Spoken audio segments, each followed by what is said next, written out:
Hey everyone, it's Colin from Legalized Mischief Productions. Thanks for joining me and welcome. This is the first part of a tutorial on how to paint Space Marines, and the natural starting place was with the poster boys, the Ultramarines. I'm going to be doing a lot of different chapters. I'm going to be doing tutorials for White Scars and Space Wolves and Blood Angels, but they're the poster boys, so it seemed like a natural place to start with the Ultramarines. Really like painting Ultramarines. They're classic, they're iconic, it's such a strong scheme. Today what we're going to be doing in part one is we're going to be laying down the base coats on the armor with the airbrush, and then in part two we're going to go in and we're going to start doing the detailing with the brush.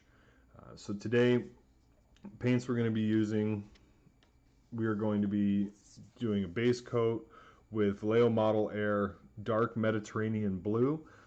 This is a really dark, really rich blue, which is what really defines the Ultramarines. So this is going to be our base coat, a little bit of Cantor blue, and then this is the money color. This is where we're really going to hit that ultramarine blue. I love this color. It's P3. It's called Signar Blue Highlight. I did transfer. They come in those flip top bottles. I did transfer it into dropper bottles. You can get them dime a dozen on Amazon. And then just a little hint of this Techless blue at the very end for the highest highlights, the shoulders and the helmet. But we're going to be very sparing with that because we want to keep it in this really rich royal blue range. We don't want to go too light with it and start to get into like Emperor's Spear territory. So first thing we're going to do, and of course we're using the ubiquitous Primaris Intercessor, which are phenomenal. I love Primaris Marines. I love painting Primaris Marines.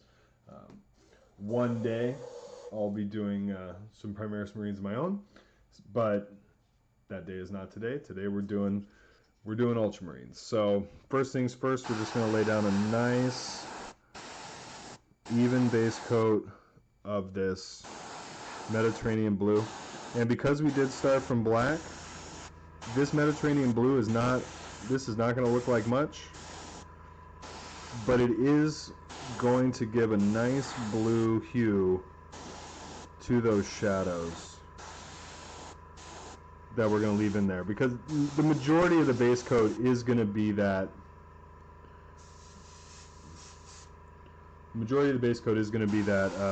that Cantor blue. So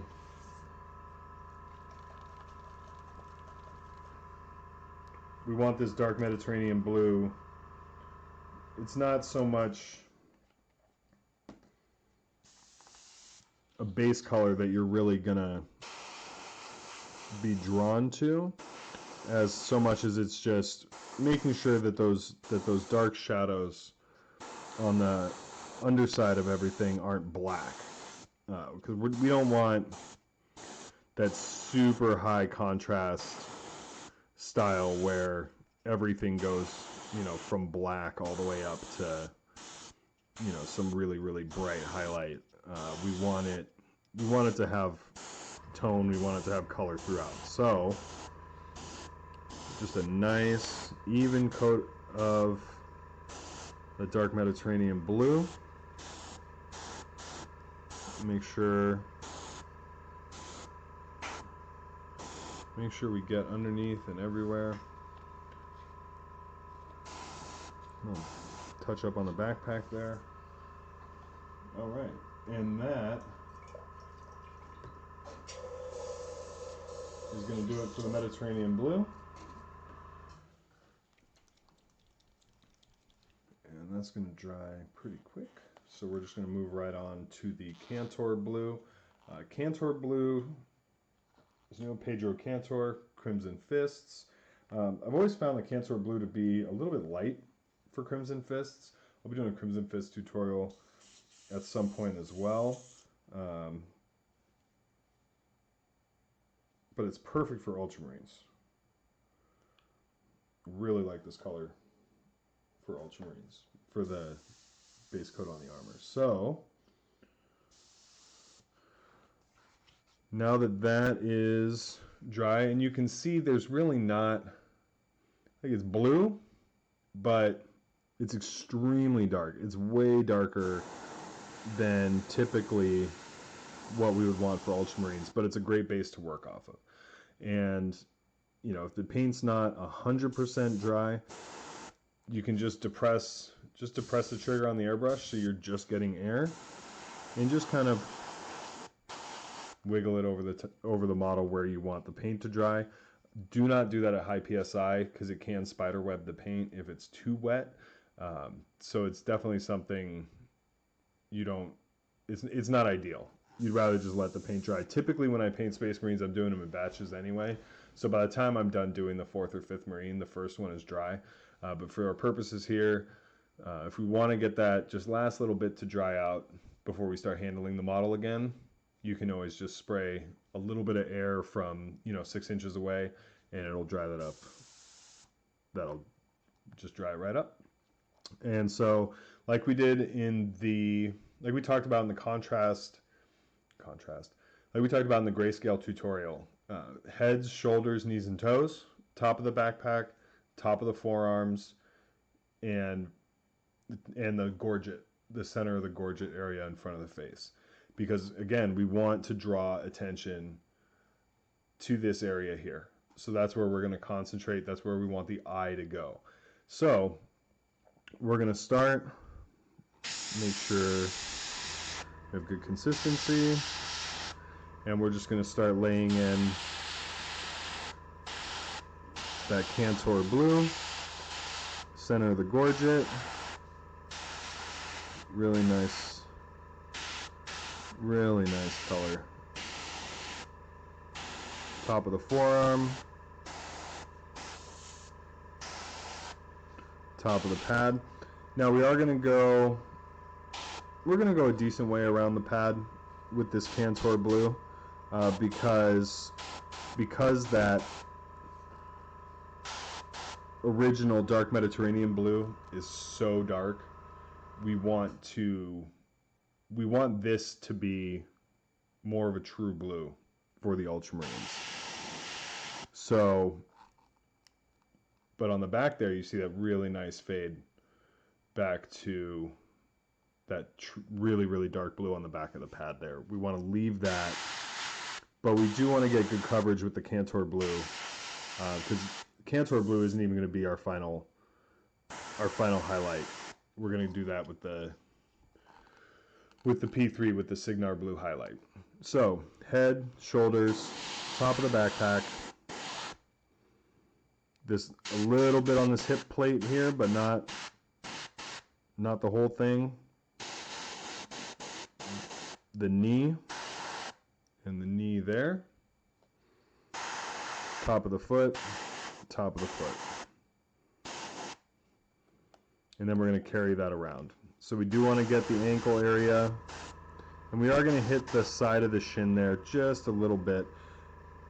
Again, because that base color is so dark, we're going to get a really nice contrast. We're going to really define those volumes, but we don't want the model to be too dark. We want it to be that nice Ultramarines blue. Again, top of the backpack, and make sure that you go in on the sides of the little exhaust vents there as well. Back of the leg, the hip, the ankle. And if we overcompensate or we overshoot with the Cantor blue and we lose some of those really nice shadows that we got with the dark Mediterranean blue, we can always go back and glaze in a little bit of dark Mediterranean blue where we kind of over highlighted. But for now, that's a really nice highlight. You can see on the back of that pad we do have that dark area, and then moving to that really nice blue. Same with the back of the helmet, nice and dark, moving to that lighter blue on the front where we want the attention to be, where we want the eye to be drawn. So we're going to move on from the Cantor blue, and we're going to do the Signar blue highlights. And this is my favorite part. I love this color. So we are going to thin this down just a little bit. P3 is not, it's not an airbrush paint. It is just a standard acrylic. When I transfer paints from the, flip top or whatever, if it's P3 or if it's, GW, and I'm transferring into dropper bottles, I will thin them when I transfer them. But sometimes I want it, a little bit thinner, or want a little different consistency when it comes time to actually use them. So, just thin on the go, thin on demand. But for our purposes today,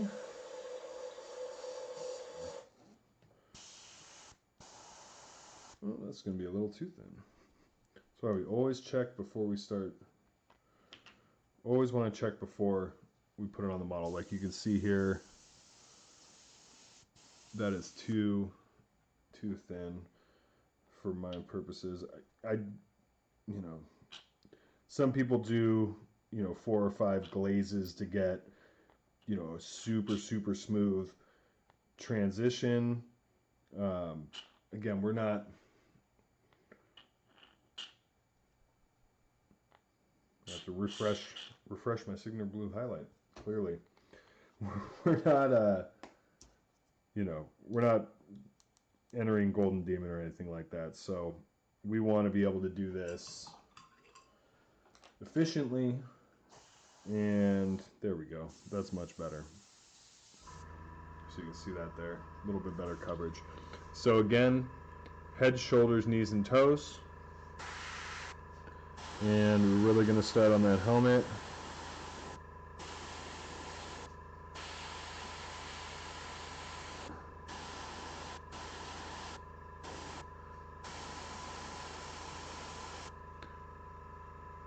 Beautiful. Top of the pads.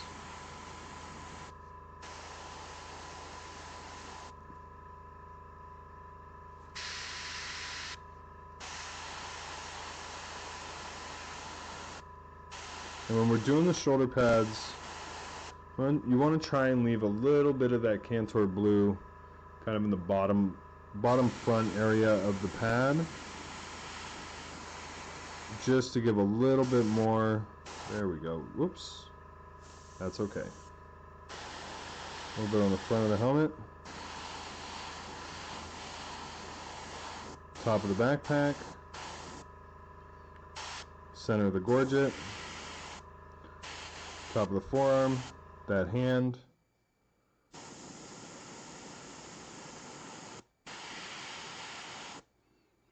Top of the forearm. And again, we're not going all the way back to the elbow. We're going to leave the elbow a little bit darker, but we still want the nice, come on, a little bit on the hip plate there, the knee, top of the knee, toes. Now that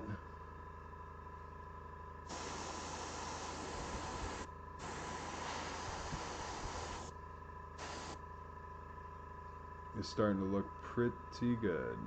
That is a nice ultramarine blue. And we're going to carry it around on the ankle, bottom of the leg,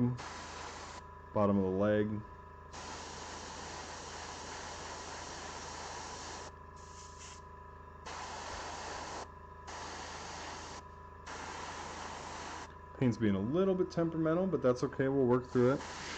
A little bit on the hip plate here. Carry it through on the ankle, just a little bit on the side of the foot.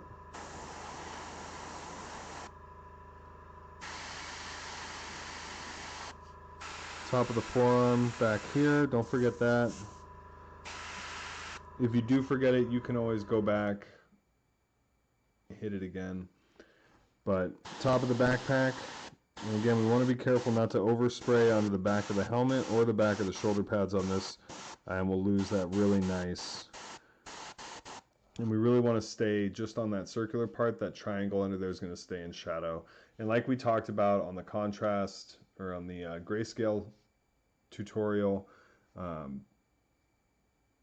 going to elongate, visually it's going to elongate the model, keeping that middle range in shadow, especially on the back.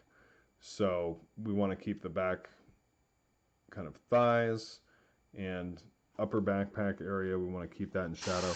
Maybe a little bit of touch on the butt plate there because it is further out of the body. But overall,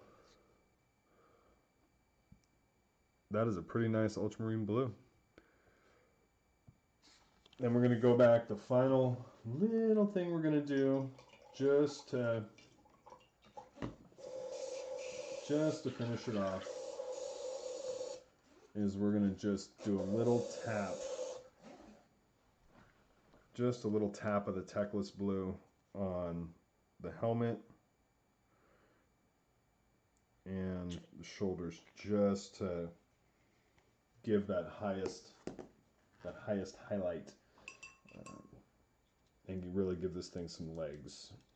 So, and that'll be when we do the edge highlighting and we do the rest of the detailing, that'll kind of flatten out this blue a little bit and won't make it as punchy, but we do want it to stay nice and vibrant. They are Ultramarines after all, so that blue is kind of their thing. So we want to make sure that we still keep that nice ultramarine blue, but we do want to make sure that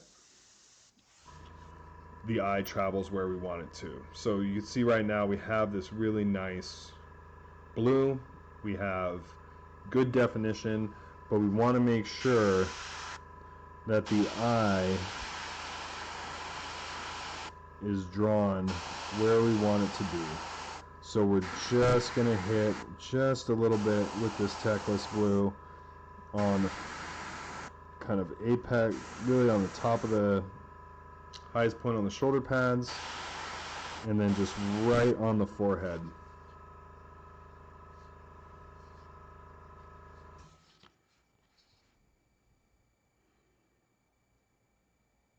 And there you have it. Ultramarines.